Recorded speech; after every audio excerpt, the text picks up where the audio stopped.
Greetings all. Well, I'm coming back up to the surface after having dropped out here from the human race and the world for a number of days. I've been really sick. Not life-threatening, but whew, boy, I tell you, there were moments at the peak of it where death would have been a relief from the pain. Oh God, it hurt. Yeah, I'll probably never know exactly what this was all about, but pretty clear that I contracted some kind of intestinal stomach virus, bacteria. It was an infection of some sort.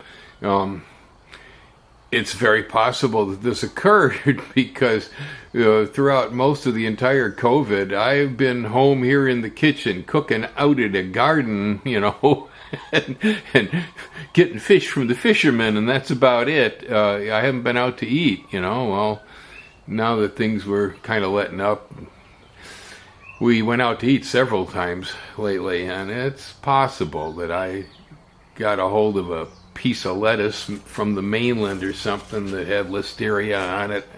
Who knows, It was that kind of an infection. Ever since rat lungworm, I've had holes in my esophagus that basically don't close. Not completely, anyway. They bleed too much because of the thinners to coagulate and heal. So I live with them. Usually they don't cause me any problems. The only time it comes up is if I'm incredibly stressed out. They can hurt because of excess acid in the stomach. I don't really usually take any drugs for them or anything, Otherwise, they don't bother me much. But when I contracted this particular infection, boy, one place it went straight to was those lesions. Oh, I mean, that make me want to cry.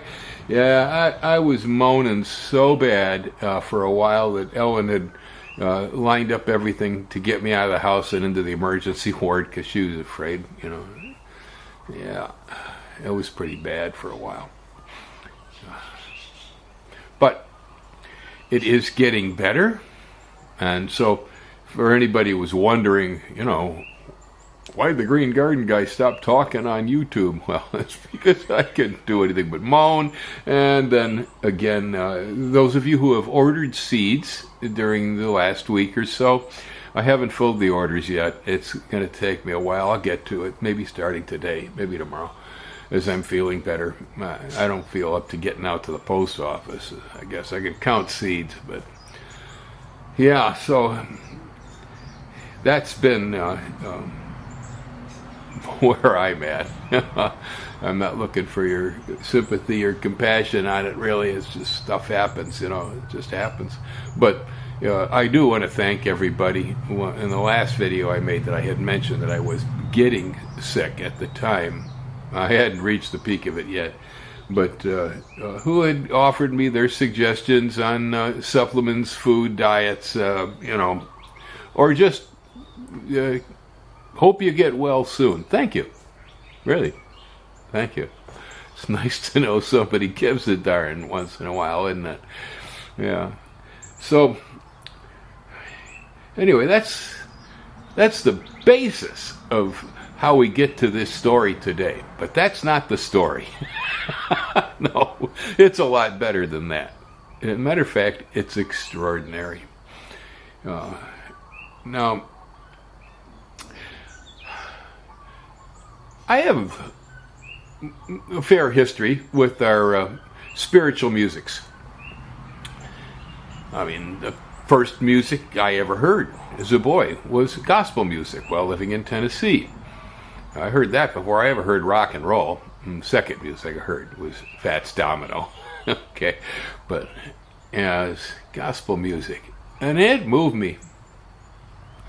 And of course, the first music lessons I ever had were in church. And so I learned to sing in church. For better or for worse, that's where I learned about music. So I'm familiar with our spiritual musics. But, our musics, it don't matter whether you're Catholic or whatever. That music doesn't really matter. It's all based on the same 12-tone scale, Western meter and so on. It's music, clearly, by our definition. You can take a lot of gospel music and change the lyrics to secular and it becomes rock and roll. Okay, so it's music. And but later in life I encountered spiritual chanting, singing, music, whatever you want to, music is the easiest thing to call it, that really wasn't music in the pure sense as we would define it. We call it chanting oftentimes. I think my first encounter was with Native American tribes while working in environmental politics in Wisconsin.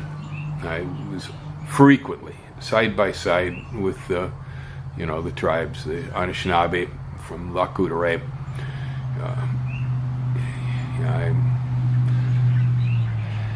Anyway, everywhere the tribes were, their spiritual practices were. It's part of their daily life. It never is separated. There is no separation. It's not like going to church on Sunday, folks.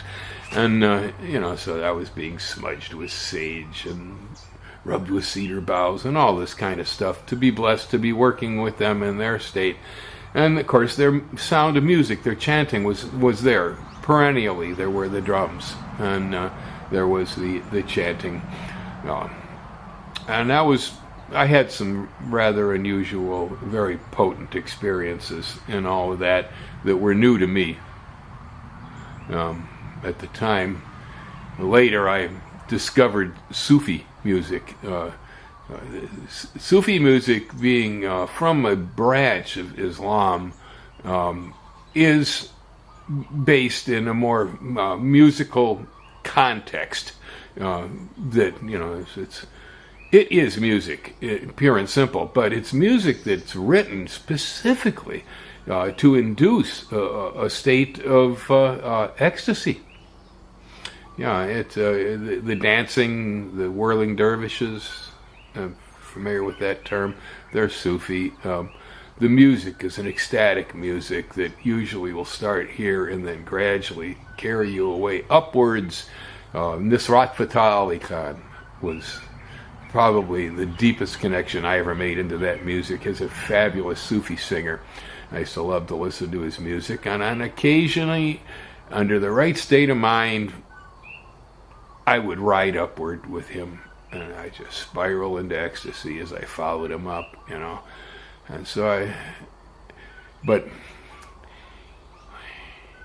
other day, I'm laying there and I'm feeling a little bit better, but I collapsed for the day. I'm not getting out of bed, basically just long enough to deal with small things, and I just laid there. And so I turned on YouTube, and as usual, I just kind of let the AI throw up stuff, on the screen, and I'll look over it. And, I like that one. I think I'll check that out, But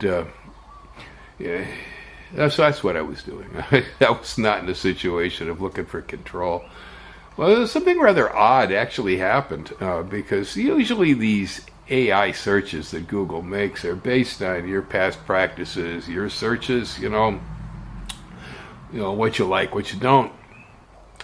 I assume it was from the school shooting in Texas is why this happened, that there was a selection of Tibetan Buddhist chants to dispel negative energy and bring world peace. These were chants that were not for the individual per se, they were not personal. These were chants that from Tibet that the monks were broadcasting out across the planet for all in an effort to try to bring about some form of universal harmony. It was a year-old recording, but clearly a year ago we needed this too. And I'm looking at it going, well, world peace and dispelling negativity, but, Boy, I tell you, I got plenty of negative energy at the moment that I think I feel I need dispelling. So I said, let's go. It was maybe an hour and a half. I had nothing better to do. I turned it on. I have been influenced by Buddhist philosophy throughout my life. People that I admire would include, Thich Nhat Hanh, a Vietnamese Buddhist monk. The Dalai Lama is definitely a guy. And, Alan Watts, certainly. I spent plenty of time years ago listening to Alan Watts back in the 60s and 70s. But, so I have an affinity in that regard, I guess. So they use these great big giant long horns that they make up in Tibet. You may be familiar with them. I don't know what they're called. In Switzerland, such a thing as an alpenhorn. I know that much. But they have these things in Tibet. There are different sizes, different lengths, But basically, they just blow one note. Each pipe blows a single note.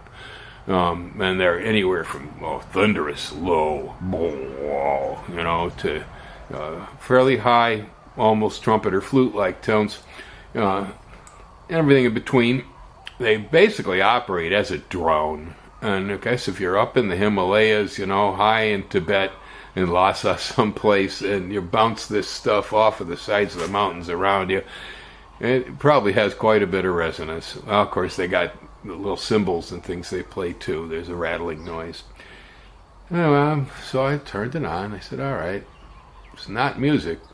No, and it definitely was not music.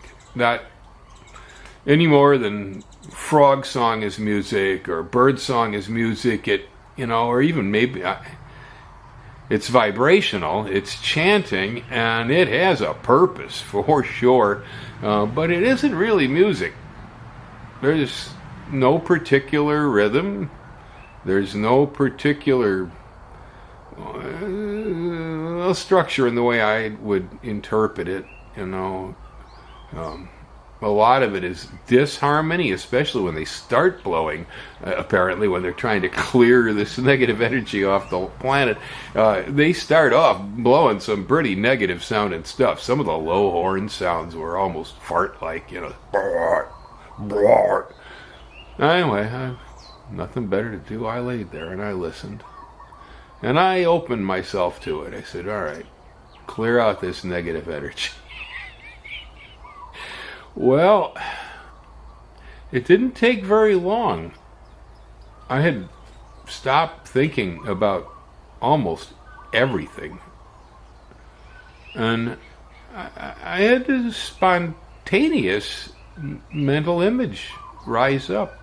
It was a flower. I didn't ask for it. I wasn't thinking about it. I don't know. It just all of a sudden there was just this one single mental image. It was a flower. I realized later that what I was looking at was the lotus, which was it's a symbol in Buddhist mythology. It's important in the beliefs. It slowly started rotating.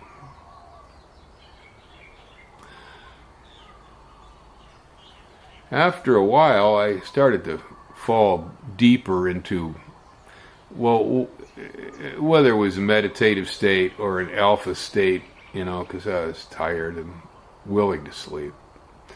In any case, it really didn't matter, because it opened me up even more.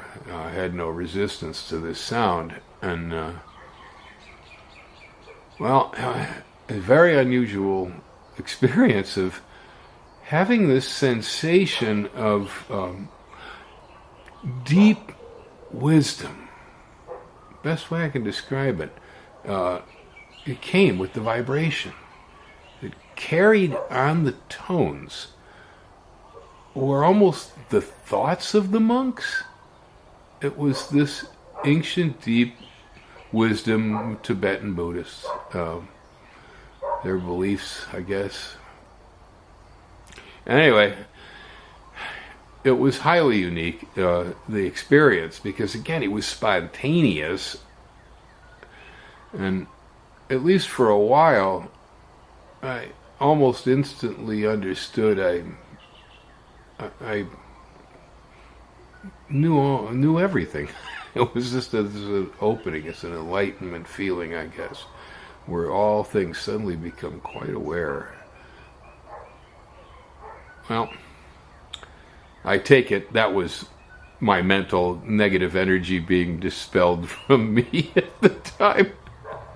It must have worked, because eventually I fell asleep. The thing went on for like an hour and a half, And then, of course, like the AI at Google, it'll join up to another piece of the same. So I got another roll of Buddhist chanting from Tibet, which, again, this is nothing I've ever searched. So it was probably because of the school shooting that the AI had put this thing up there for the rest of the world. It was useful. It was an extraordinary experience from my point of view, really educational in the sense that, as a musician, all right, I've been a musician most of my life, and I usually relate to sound as, within the structure of music, and I understand the nature that vibrations and harmony will create states of mind. This is nothing that's new to me, but this case was different because I really still believe that the sound, the chanting, was non-musical. It was not music, yet it induced a state in me that was extraordinary. I was real happy. Thanks, guys up there in Tibet. Yeah, it helped a little. I felt so much better afterwards.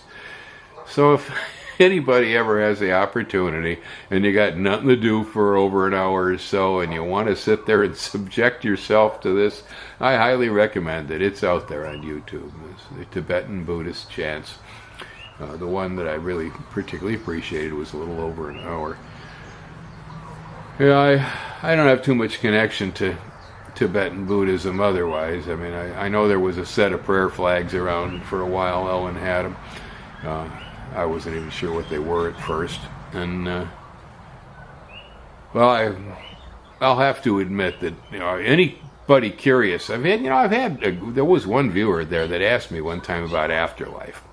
And one thing I forgot at the time that I didn't mention was that perhaps one of the most profound documents I have ever encountered about the afterlife is actually the Tibetan Book of the Dead. It was one of these things that was, hokey in the hippie days, right? These things were going around because everybody was into Eastern mysticism and all this stuff. And I don't know, somebody left a copy of it at my house. I picked it up one evening, I started reading it, and I was pretty fascinated because in our Western culture, we tend to fear death. Most of us don't really believe in reincarnation or anything like this. Hebrew traditions, or particularly Christian traditions, will oftentimes, send you to hell. There's a lot of anticipation about what happens and so on. It's unclear. It really is. But there's a tremendous amount of fear around death in Western culture. A lot of times, I know people sob and they cry, and of course we all miss our friends. Yeah, we miss our friends and relatives, so this is natural. It's a natural reaction. But in Tibet, it is not the best reaction. That's really stunned me when I started reading this. Of course, Tibetan Buddhists believe in reincarnation. All right, the whole philosophy is based on the fact that the Lama will continue here on Earth as one soul, many bodies, but one soul, and it's very important in Tibet that the soul of the deceased move on. And whereas, it's Catholic. There's a Catholic Christian tradition that has our ancestors staying around to watch over us. Yes, Grandpa is here and he watches us, which can be, from my point of view, very true. Okay, Hawaii is one of the most haunted places on Earth. And at least in the United States it is. Because, well, the traditional Polynesian belief is that the ancestors remain present. Yeah, it's almost culturally expected. And so that they are present, and they hear, and they watch, and they help, and if we need help, we ask them for it, I guess that's kind of what they call ancestor worship. Well, and yeah, we got ghosts here. Now, lucky for me, I haven't had to encounter much of this. My house is brand new, and I'm not sitting on a traditional graveyard. Okay, as far as I know, nobody ever died on this spot, so I have no issues, but I'm haunted by the ghosts of all the frogs that I've killed.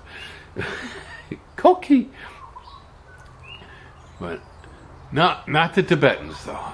Not the Tibetans. Wow, I was probably 20 years old, I think, when I read this. And so it had a profound impact in that the Tibetans are the reverse, because they know the soul needs to move on to continue its business about whatever it needs to do next, whether you're going to become an earthworm or whether you're the Dalai Lama and coming back to help the world. It's important that the soul move on. And so the last thing they will do in Tibet is to clutch at the memory of the deceased ancestor. They do the reverse. Uncle Harry dies.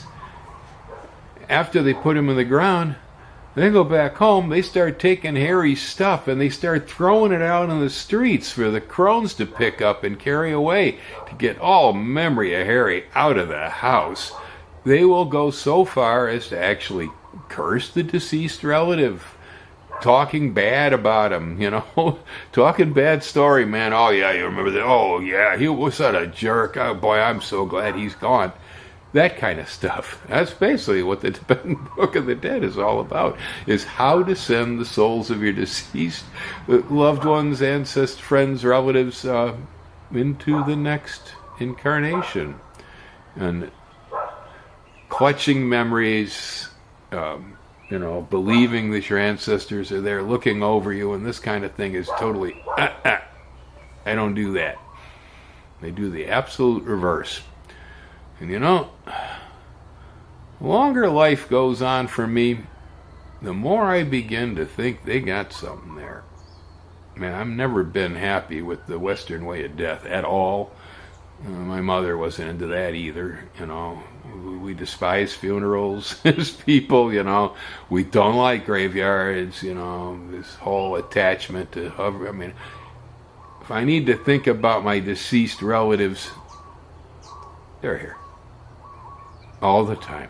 They're part of me. They don't go away. I don't need the bones. Put the bones back to the earth. Let them become fertilizer and forget about it. But I suppose symbolically it's nice, if I've always thought I wanted to be, planted under an orange tree, and for that to happen, it'd have to be cremated, and they'd spread my ashes for fertilizer under the tree. So when people come by and they pull the fruit from the tree and they go, years ago Bill gave me one of these page mandarins, and it was so good, but what happened to the tree? These things taste terrible. It's because we put Bill under the tree. Yeah. All right, enough of that. Anyhow, aloha, folks. Y'all hang loose.